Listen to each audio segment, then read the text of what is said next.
کچھ بھی تو نہیں۔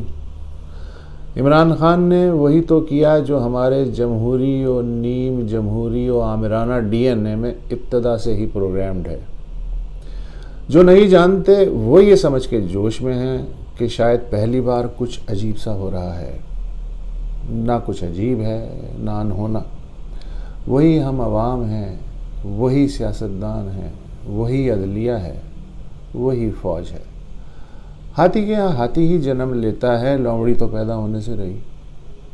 جس طرح کا ڈھانچہ اور مزاج ورثے میں ملا ہے، نسل در نسل وہی تو کروائے گا جو کرواتا آ رہا ہے۔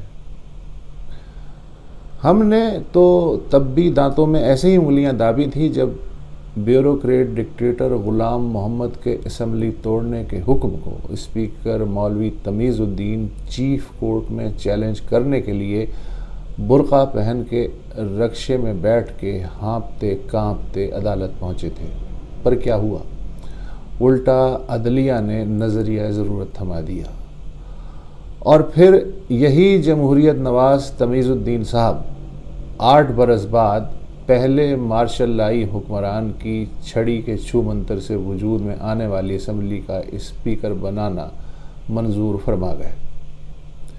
ہم تو جب بھی مارے حیرت کے اچھل کے کرسی سے گر ہی پڑے تھے جب سویلین سوٹ میں ملبوس ایک میجر جنرل نما بنگالی بیوروکریٹ نے ہری پور ہزارہ کے ایک حاضر سروس جنرل کے تعاون سے 1956 کا پہلا متفقہ آئین لپیٹ کے اس کی گول گول دوربین بنا لی تھی۔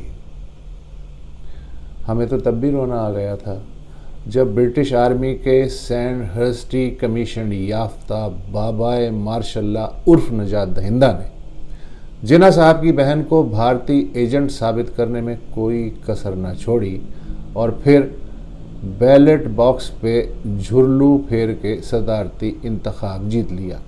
اس زمانے میں پولیٹیکل انجینئرنگ کو جھرلو کہا کرتے تھے۔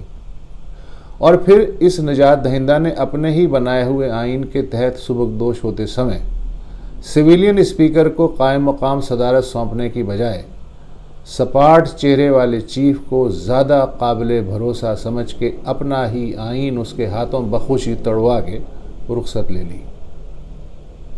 ہم تو تب بھی آج ہی کی طرح سکتے میں تھے جب اسی چیف نے پہلے آزادانہ و منصفانہ انتخابات کروانے کے باوجود غیر من پسند نتائج قبول کرنے سے انکار کر کے ملک توڑوا دیا، اقتدار منتقل نہیں کیا۔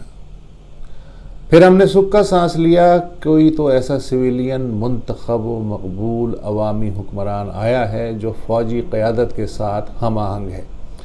تب ایک پیج اور اسٹیبلشمنٹ کی اصطلاح ایجاد نہیں ہوئی تھی، پر اس کو بھی کرسی سے ایسا عشق ہوا کہ اپنی زبردست مقبولیت کو سراب سمجھتے ہوئے اگلے انتخابات میں دھاندلی کو ضروری جانا، اور جب حزب اختلاف نے آج ہی کی طرح متحد ہو کے تحریک چلانے کی کوشش کی تو سارا زور اپوزیشن کو امریکی کاسا لیس ثابت کرنے پہ صرف کر دیا۔ اور پھر جب انہی امریکی کاسا لیسوں کے ساتھ اثر نو انتخابات کے لیے سمجھوتا طے پا گیا تو ایک اور محب وطن جنرل نے جمہوریت بچانے کے لیے سویلینز کے پیروں تلے سے قالین کھینچ لیا اور پھر اگلے 10 برس طرح طرح کے کرتب دکھا کے گزار دیے اور پھر خود بھی گزر گیا۔ اس کے بعد ہماری جمہوریت سمجھوتا ایکسپریس پہ سوار ہو گئی۔ Be be us Samjhauta express کی پہلی مسافر تھی، نواز شریف دوسرا مسافر تھا، مگر جب انہوں نے بھی بیچ سفر میں زنجیر کھینچنے کی کوشش کی تو کنڈکٹر گارڈ نے ٹرین سے اتارنے میں دیر نہیں لگائی۔ امریکہ کو سب سے زیادہ ایوب خان، یحییٰ خان، ضیاء الحق اور پرویز مشرف جیسے عظیم سہولتکار پسند تھے، مگر آج بھی کوئی مائی کا لال انہیں امریکی ایجنٹ کہہ کے تو دکھائے۔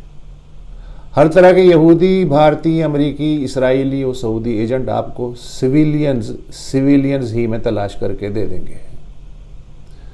ایک ترک کہاوت ہے کہ غلام کا آقا پہ غصہ دوسرے غلام پہ ہی اترتا ہے۔